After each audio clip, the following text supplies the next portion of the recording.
First thing I want to kind of do is really thank ISA St. Louis chapter to kind of give me this opportunity to talk about it, and for the folks who are in this room and virtually to kind of take your time to kind of do it. So, and just with this, as the agenda shows here, um, so I'm going to kind of go through a couple of slides, just one or two slides, and just on where we are, why we are talking about this digital twin or digital thread or even digital transformation.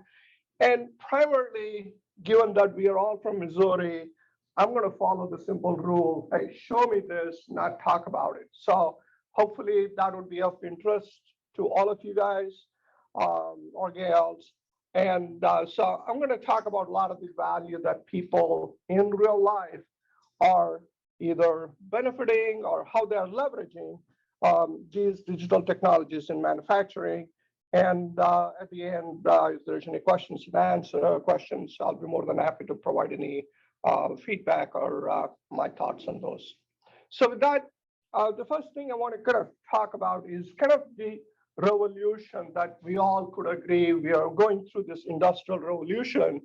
And really the big point that I want to make here is that as every phase of this revolution is happening, one of the big things that from my perspective, it's good observation to make is there are three things that are exponentially changing from one to the next, things like that. And the three things are, one is in terms of the scale at which the production is ramping up. The second one is in terms of how much it's, taking clues from the civilization. That means, adapting the manufacturing to what the needs are and things along those lines. And then the last but not the least is how do we kind of take care of the human aspect of manufacturing? How do we empower those people is also part of this revolution. And what's driving this is a lot of the things, especially the last one, the one that we're in, are some of these things. One of the big things that we are seeing is really a huge explosion in customers asking personalization. So if I were to go buy a Nike shoes, what's the first thing that we try to do? We try to customize our shoes to whatever we need, our needs are. The second big thing is, companies are constantly looking at how do I increase my production by 20%, 30%, 50% higher. That's the other big things, and those both fall into a huge bent up demand and a lot of requirements on the production side. The second one is along the lines, but optimization. I want to optimize whatever I have, improve my efficiency, reduce my cost, on and on and on, of those kinds of things, and delivering consistent quality. The third aspect that's driving us is this constant need to leverage the information that we have, whether it's in manufacturing, whether it's in engineering or in customers. What do the customers need? How do we keep in line with what the customers' demands are and things along those lines? The other aspect that's also driving is the global nature of manufacturing, whether it's supply, manufacturer, that end user chain. And I think probably none of, every one of us are feeling that part of it today because of the parts and supplying and how we are so intertwined globally. And last but not the least is the workforce challenges. Are definitely, I think there's not a good day goes by where we are seeing challenges around how do we empower our own people within a company, or how do we help our customers do their job better, whether in person or remote and things along those lines. So these are some of the business drivers, what's driving some of this industrial revolution. And there's a pretty good vast amount of data that's there available to show that it makes business sense. It's not just for doing it because of the kind of coolness or the innovation of that. It truly makes business. As you can see, if there is a 90% improvement in delivering the quality the first time, that means a lot to companies, whether it's even in reduction in maintenance costs, reduced downtime. These are all some big numbers that companies can really kind of look at it as to why they're doing it. So I want to kind of talk about the main topic, which is the digital twin, digital thread, or digital transformation. And I see them slightly differently, but sometimes a lot of people use them in the same kind of words. To me, a digital twin is a data set that can be virtualized that really mimic a physical thing. An example would be a motor. If I can virtually create a data set that acts like with the thermal characteristics of the motor, that kind of gives me the wear and tear performance of the motor, shows me how it's performing, the speed at which it's running. That's pretty good and simple version of that digital twin, and I can take it to the any level.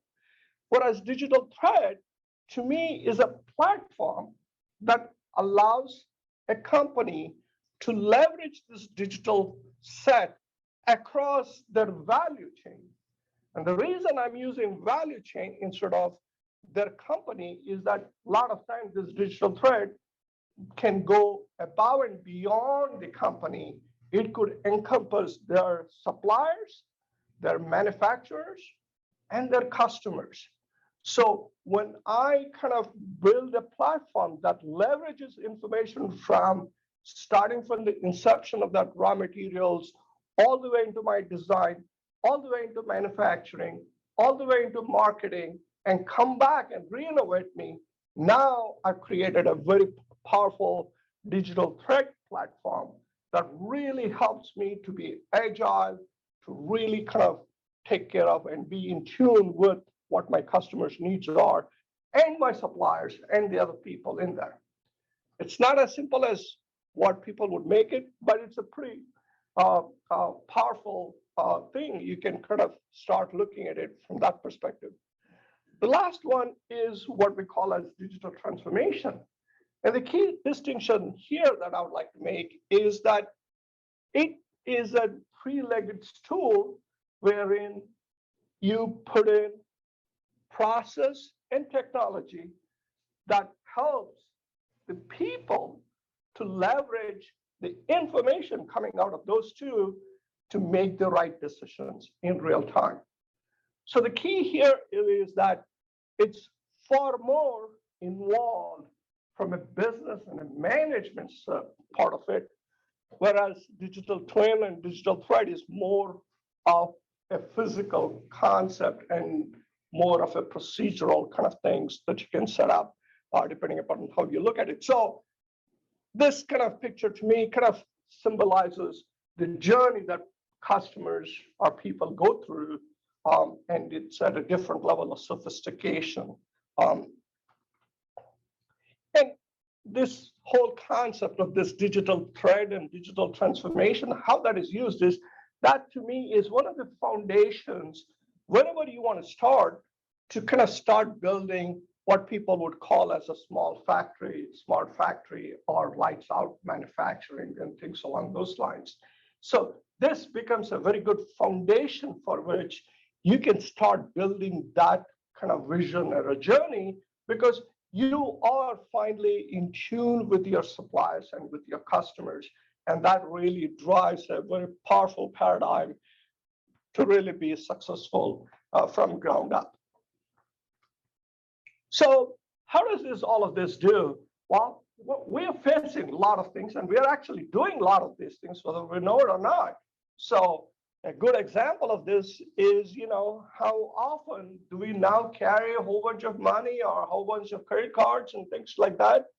It's pretty much, I have my cell phone and I can do a lot of those kinds of things digitally.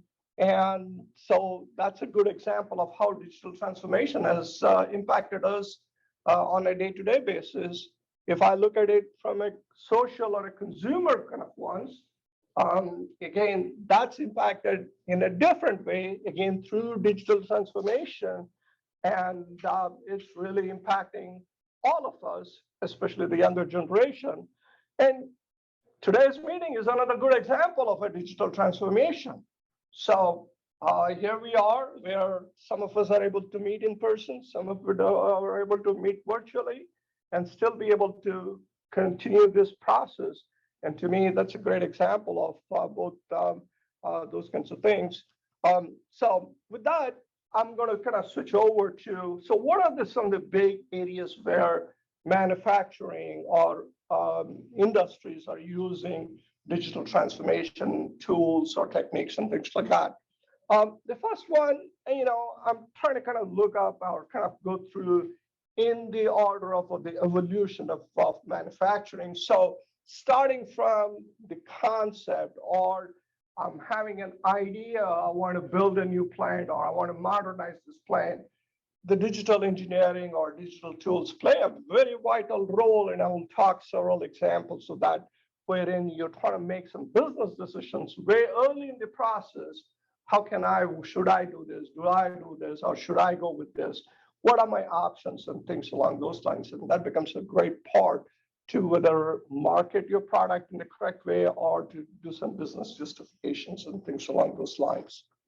The second part is the part of innovation itself, whether it's a design innovation, design optimization, things along those lines. And this is core of what we would sometimes think about, even though it's core, but it is just one of the aspects, and it really drives a huge competitive advantage a lot of times.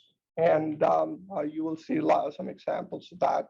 The next one, equally important, is how do I get my design to an execution phase to actually implement this change? How can I do this quickly, efficiently, fast, and beat the competition and things along those lines?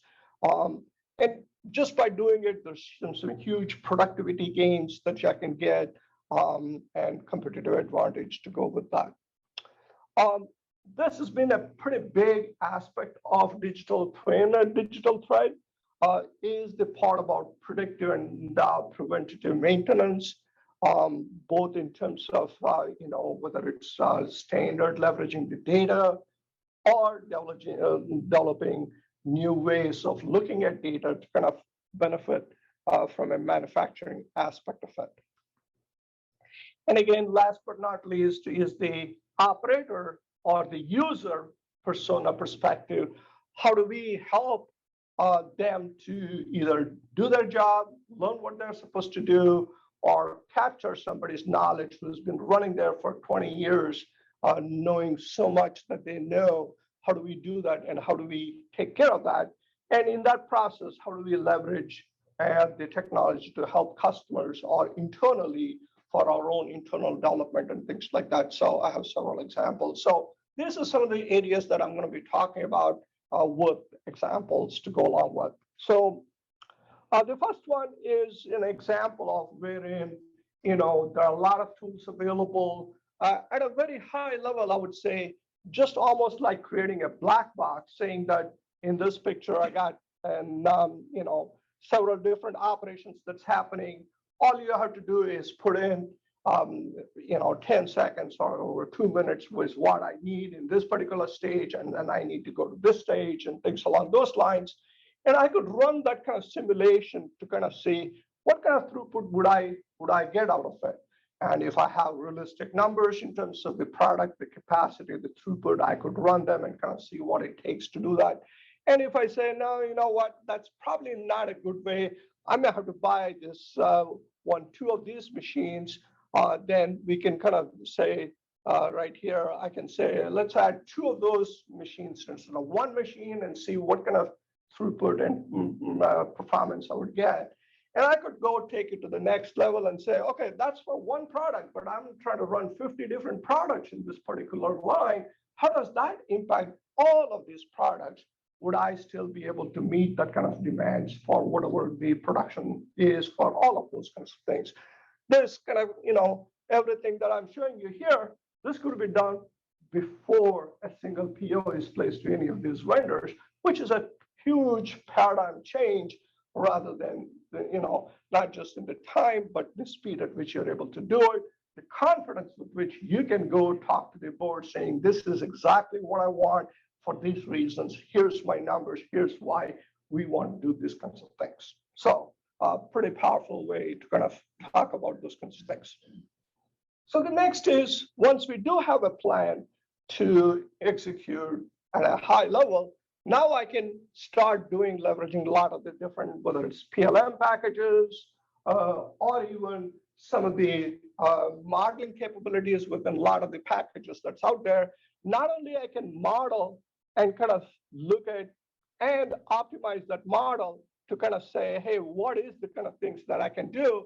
But I can come back and say, okay, this particular one.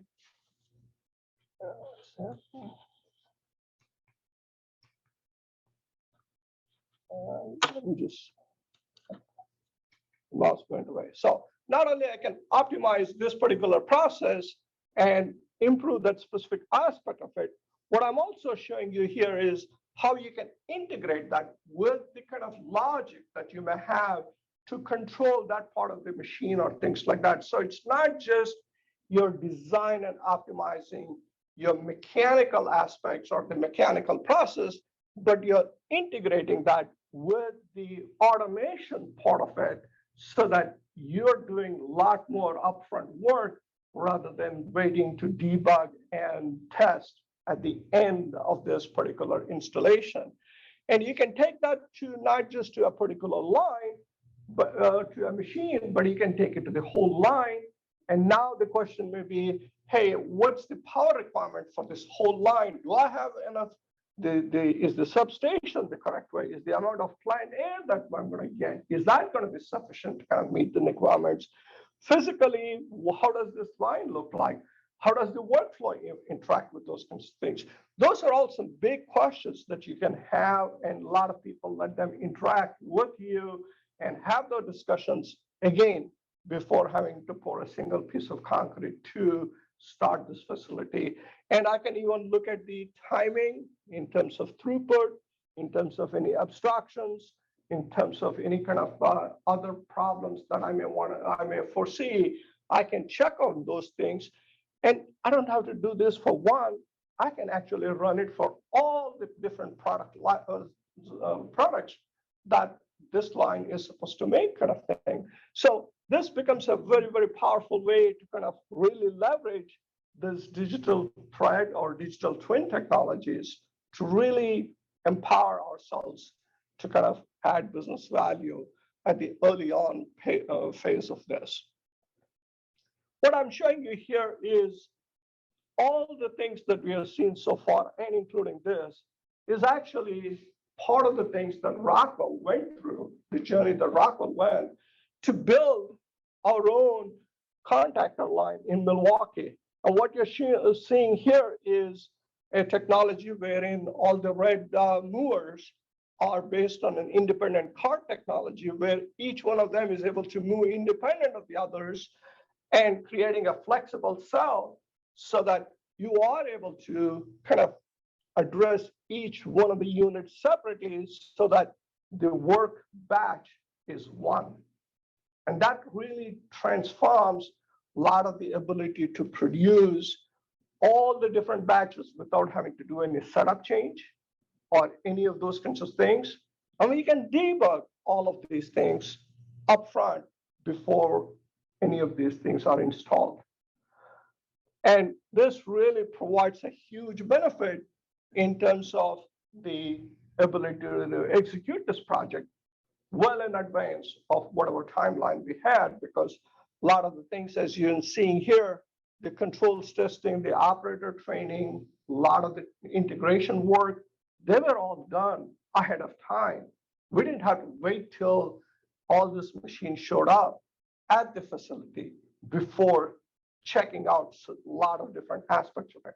Now, there is definitely a lot of things that we had to do it physically, but there was a substantial amount of work that was done ahead of time without having to wait till the last minute kind of things. And what you're seeing here is the actual line video of that, where we are making more than 100 plus different parts of contactors all in the same line without having any setup changes or setup time between the products. So to us, that was a huge benefit with this, that we were able to kind of completely automate this line, integrate this line, and leverage a lot of the things that's available. And to us, this is a great way to kind of not only kind of promote this concept, but to also actually get our hands dirty and actually do it and show it kind of things.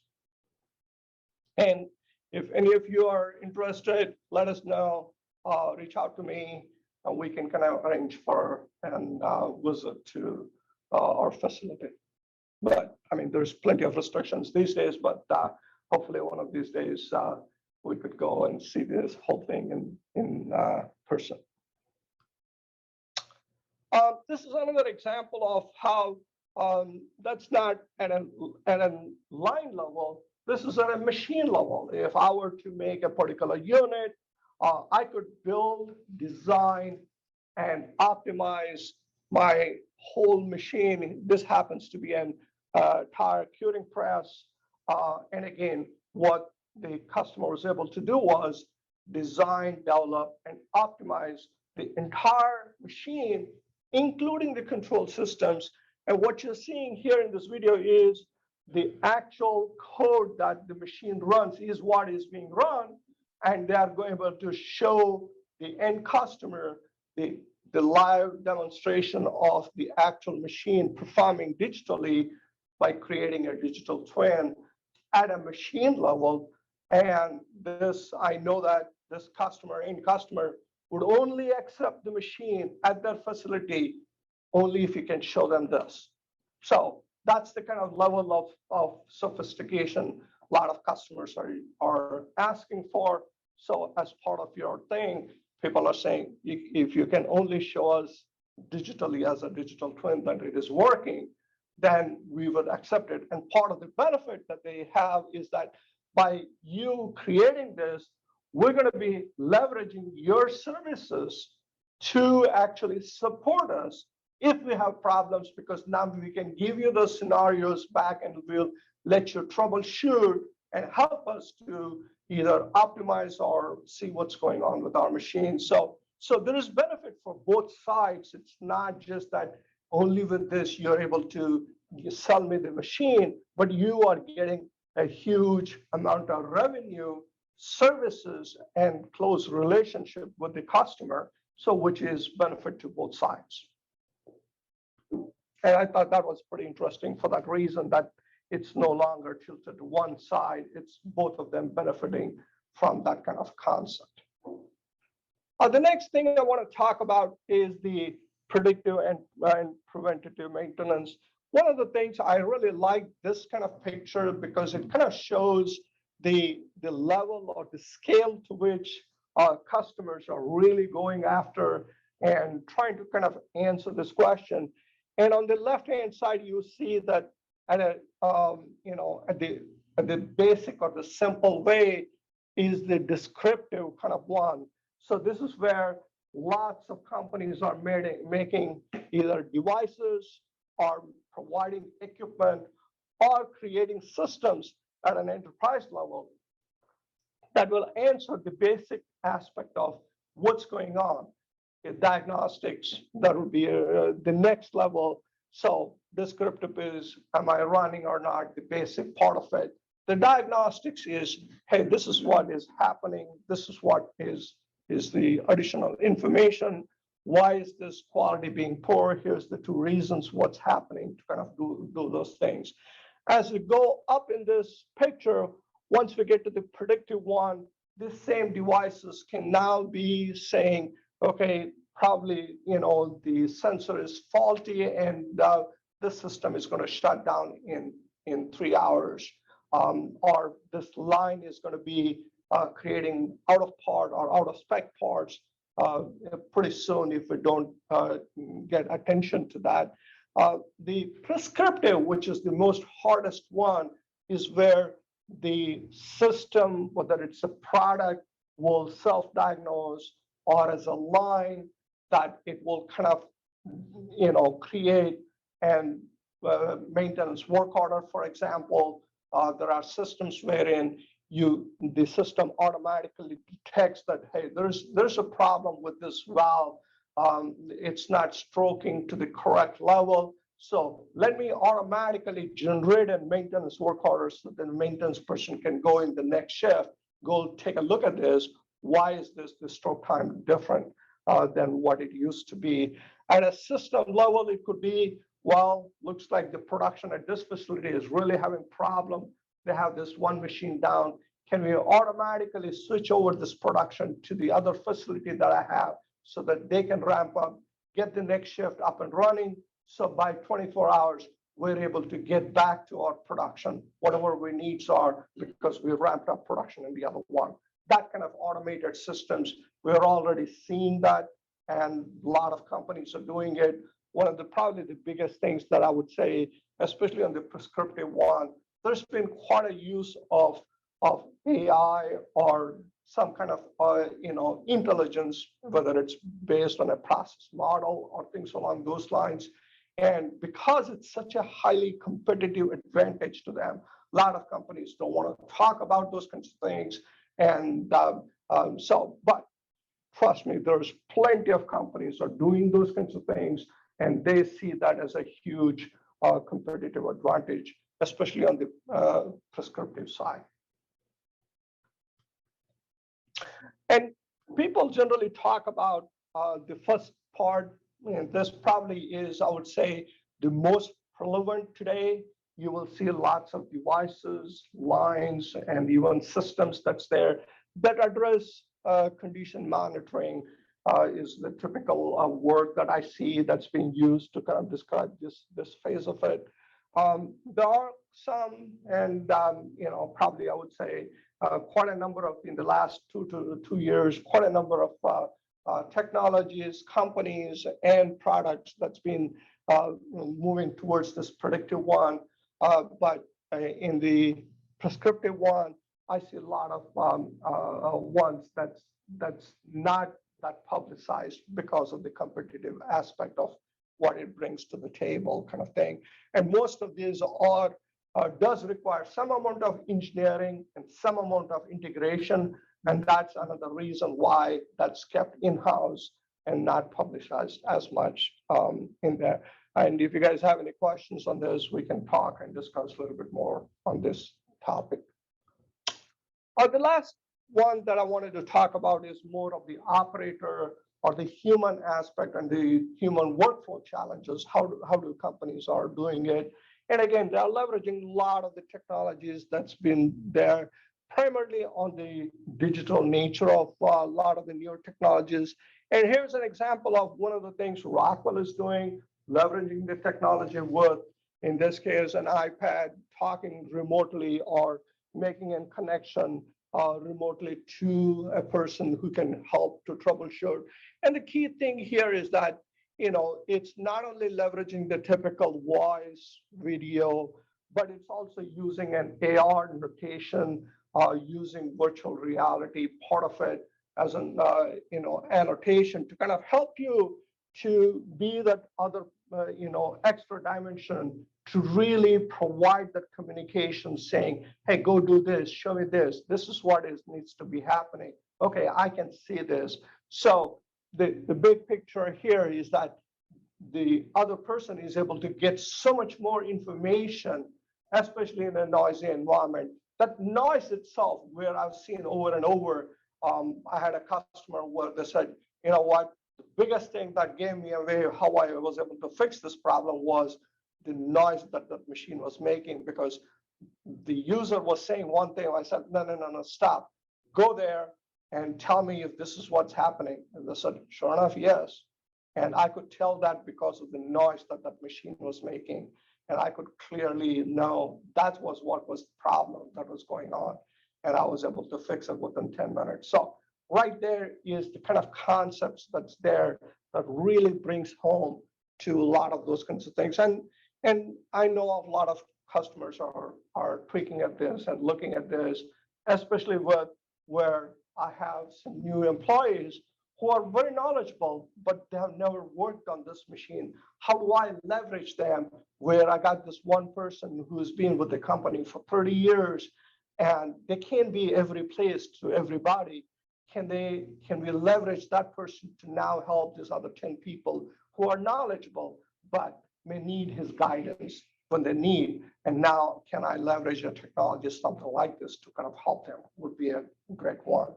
On a similar note, how do I capture these people's knowledge that somebody, in this case, it's a simple example of running a mill, but just the fact that they know so much more about this particular one. How can we give them simple, realistic tools by wearing a HoloLens or wearing some kind of an headset? Now, through voice command, these people are able to document what they're doing, how they're doing, and then once it's uploaded, you can create a procedure, very simplistic, but a very powerful procedure.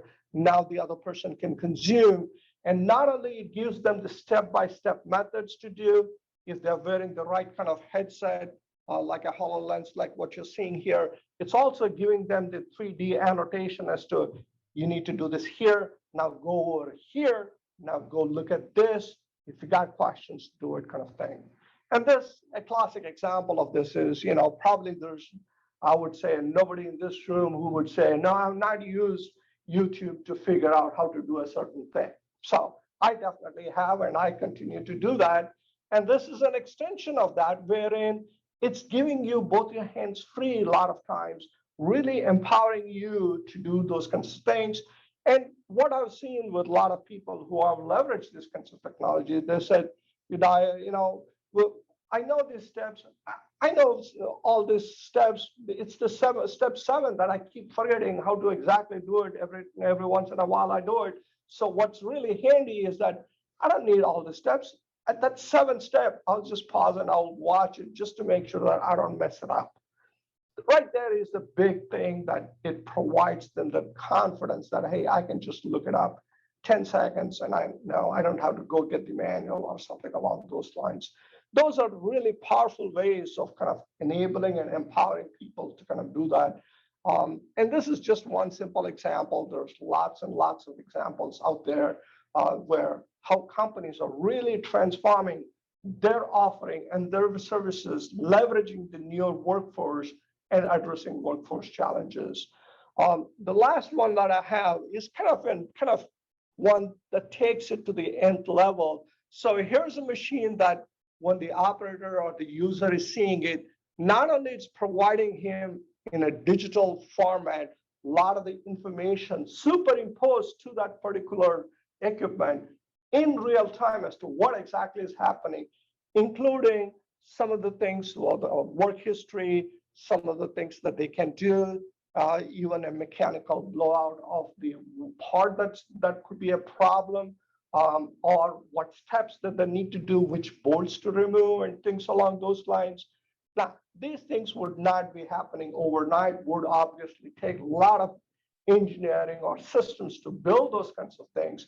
But if this is a machine that, say, you have 1,000 of them, the power of transforming 1,000 people who are in front of these machines is huge. And that's where some of these technologies, probably the biggest thing is to make sure that there's a proper business case for these technologies. It's that good old adage that you got a toy, but what good is that if it doesn't help me to solve my business problem? So that's where I think we really need to be kind of, taking a look at all this, whether it's digital thread or digital transformation or even digital twin, is what's the fundamental business problem that I'm going to solve, and then work all of these things around it rather than, well, this looks cool and this looks good and things along those lines. And that's all I had. Just wanted to make sure I gave some time to kind of answer any questions and things like that, and kind of dive into any more further slides that I need to do. So hopefully that was useful. And if you guys have any questions, you can unmute your line and ask us, and I'll try to see how we can kind of provide you the feedback.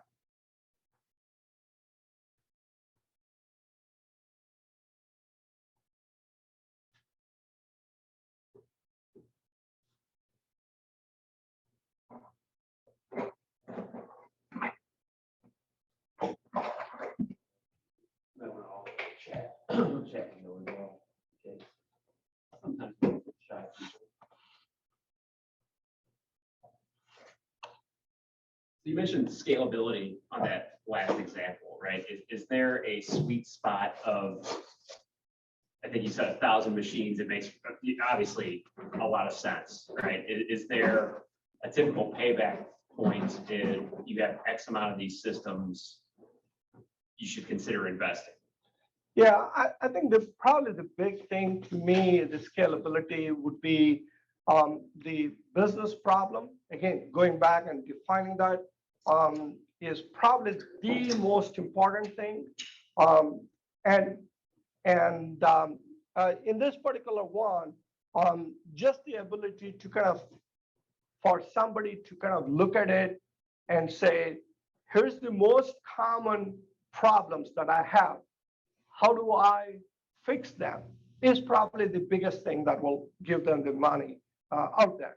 And I'll give you an example. This happens to be a blower. Now, if it is a 1,000 horsepower blower, that's a different one because that shut down that whole municipality versus 100 horsepower motor. Well, that probably just in a local area. So that scale of urgency and that kind of thing, it could be just 5 systems. There's only 5 systems, but if I can cut down, half an hour for these 5 systems, that's the money ahead of me because that's shutting down the whole city. So, and it also depends on the industry you're in. Like, well, I've seen some in the aerospace industry. One part is too far gone bad if you messed up one part. Right. So the scrap justifies spending the investment. Correct. Yeah. Correct. You got a batch that's $1 million worth of stuff. Yeah, it's pretty easy to justify having some additional controls on it. Yeah, and right there is kind of, to me, the big litmus test I really want to use, and I want people to know upfront. That's how I want you guys to look at it. So know what's the consequences, then figure out, will the solution meet that business justification? Otherwise, you're not going to go too far. And that's where I see a lot of times people end up getting stuck because they didn't look at the business value upfront and see what the consequence, the business value, does this technology or does your solution address that business need? If it doesn't, it's not going any further. Yeah, you can do a pilot, but you're not going anywhere. Who develops that? So it depends. I mean, there are a lot of companies that can develop this complete as a system. Okay. And Rockwell could be one of those. Well, that's Triplex. Yep. What is it? Yeah, it is Toplex. I just saw on the cowls. And Toplex has a facility in Springfield. Yeah. So yeah. So that's why I knew that this was a compressor and all those things. So Look for that. yeah. Now, good question. What's that? Who develops the twin? I think that's So well, I was looking at just the augmented reality piece here. Who develops that? Right? Yeah. Because you can have the HoloLens, the basic technology piece. Right. But who pulls in the 3D renderings and the exploded parts? So the blower and yep. control panel. So there are software packages, and Rockwell can provide that as a complete system to provide a whole to pull in that kind of PLM data and pull in real time. See, part of the thing is they're also showing you real time data that's there, and then you can superimpose with that with other pieces of information, whether it's work order history or his maintenance and things along those lines. So that's really kind of now you're leveraging a lot of information and providing to this person in a manner that they can consume it conveniently, effectively to do their job. And that's that whole life cycle is the digital thread or the digital twin that I was talking about. And that's fundamentally how you want to look at it. But the big thing is we need to first define what is the business problem that I'm going to have, because part of this is then you are spending a lot of money, time, and effort. And at the end, well, this happens only 10% of the time. Well, I'm not going to be successful. I mean, I can create this, but would that be of value to me? No, it's not going to be of value. Seems like one of the big challenges, particularly for getting a digital twin and the digital thread started, is schedule and there's budget, but schedule at the before of a site, particularly a grassroots facility. Okay. When the customer's not selecting vendor packages or equipment until midway through engineering, when you want to take advantage of all of those specifications from all of those vendor systems, so that you can put that data into the digital twin. Yep. And start to find things like pressures and temperatures that don't correlate for the process, and then do that. And it's very unfortunate that like things like time to market is pushing customers to. Yeah, no, very good point and very good observation. And again, to me, the big thing there is one of the big things that's also happening. That's a good point. Is so let's look at this. This is all everything that I've shown today and talked about is technology, right? But the audience to convince to move forward with this are not the people that we have in this room, are the ones that are listening. These are the people way up in the company who have business needs.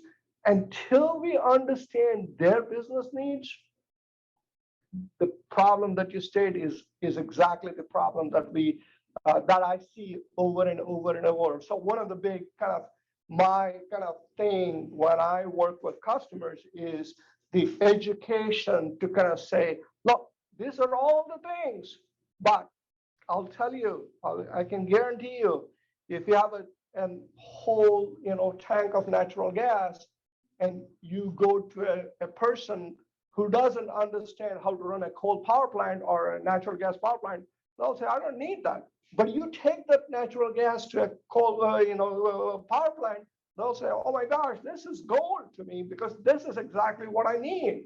So it's all about understanding the company's needs and making sure that we are able to address those needs and figure out a plan with that. And I'll tell you that once you go through that journey, then really what we consider as, oh my gosh, these are big projects, they're not big at all. You will see the business impact of some of these things, even though they may be small, you may be huge. We're talking about 6 months for a payback or even less. And the CEO or the VP is saying, okay, yeah, if we can do that, we're in, because you just hit the nail as to exactly what my problems are. And for us as an engineer, that's like a clear definition of scope of work. If you don't have scope of work, what happens to an engineer? We get lost. So that's the thing they probably.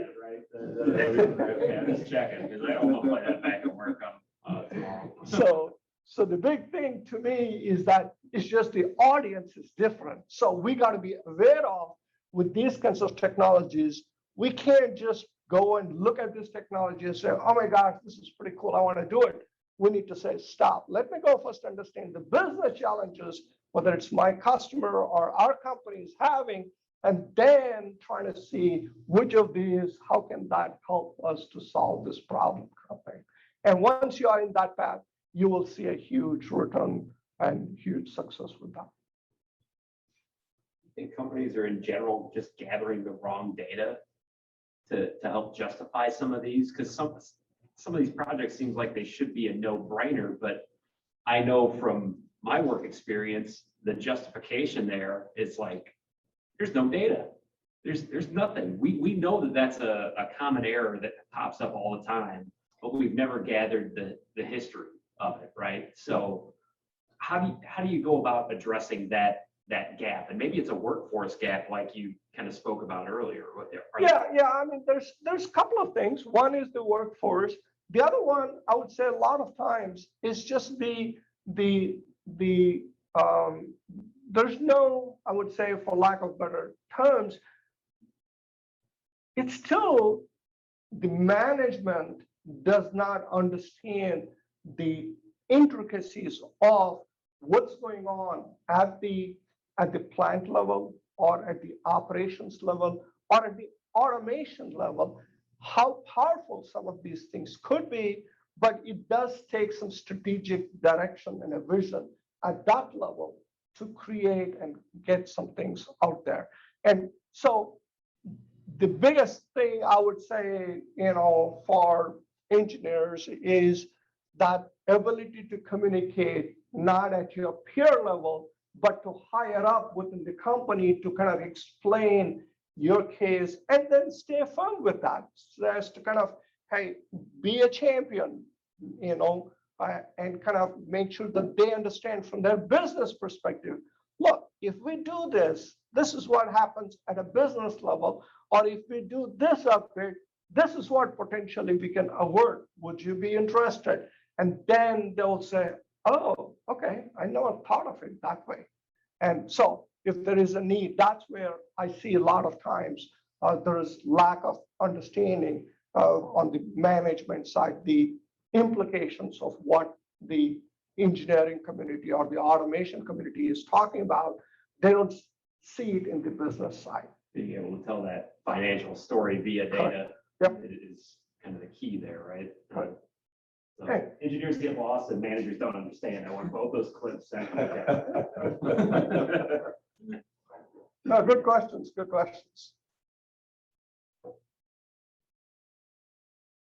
And I see people starting, they may start doing a data collection process, and they don't know. It's an adventure. They have no idea. They say it's kind of the other way around. I know I've got a problem, and I'm going to start collecting data, and what I'm collecting may not be the right thing. And I've got to collect a bunch of data, and then that's another portion of what Udaya had there is, okay, now we start getting into analytics. What is the correlation between these data streams? By themselves, they don't seem to have any bearing, or they don't seem to be directly affecting that outcome that I'm either trying to create or prevent. And yet, as you start seeing the relationships between some of that data, then you're like, oh, right. Or, oh, wait a minute, I don't have the right piece of data. I do need to get something else because we realize there is another part of that equation. So, some people I think start down that path. We want to do data collection, and I usually, when I have that question asked me, my first question is why. I mean, just like this, it's cool, and we can build graphs, and you can waste paper, and you can do all kinds of cool things. But why do you want to collect the data? What is the business reason, or what's the problem, or what are you trying to accomplish? What do you think this data is going to help you with? And then from there, okay, this is what we think, and then okay, so where do we plug in? But it's just one of those buzzwords. Like, well, we got to collect data. Everybody's got data. Data's a big thing. Data. Correlation does not equal causation, right? Right. Like number one in every statistics course, right? And that gets lost. I think I've shot some of our sales of historian stuff in the foot because I've asked that question. But it's like, I don't want you to waste your money either. We collecting data and filling up hard drives with data that really doesn't help you at all. Or at least at this point, it doesn't seem to. So That's a fair question, right? Is for years people have said with alarm rationalization. Yeah. If you're not going to have an operator do something about the alarm, then don't alarm. But there, yeah, What it is, if it doesn't have an effect to do, then there's no sense in alarming. Yeah. And that's kind of it's a lot of truth, but yeah, I see a lot of people like, let's just get all that data. But yeah, what are you gonna do with it? Right. Again, thank you very much for being a good audience. And if there's anything else, please, you guys know how to reach out to ISA, especially the people on the call. And we'll be more than happy to connect and assist you guys with that. Thank you greatly for your time. Thanks. That's excellent. I mean, this is, I know some of the people that were on the call, some of the people in the room have reached out and said, I keep seeing this digital twin buzzword in all these articles, so can't wait to hear it. So you delivered. I appreciate it. Thank you. Sure.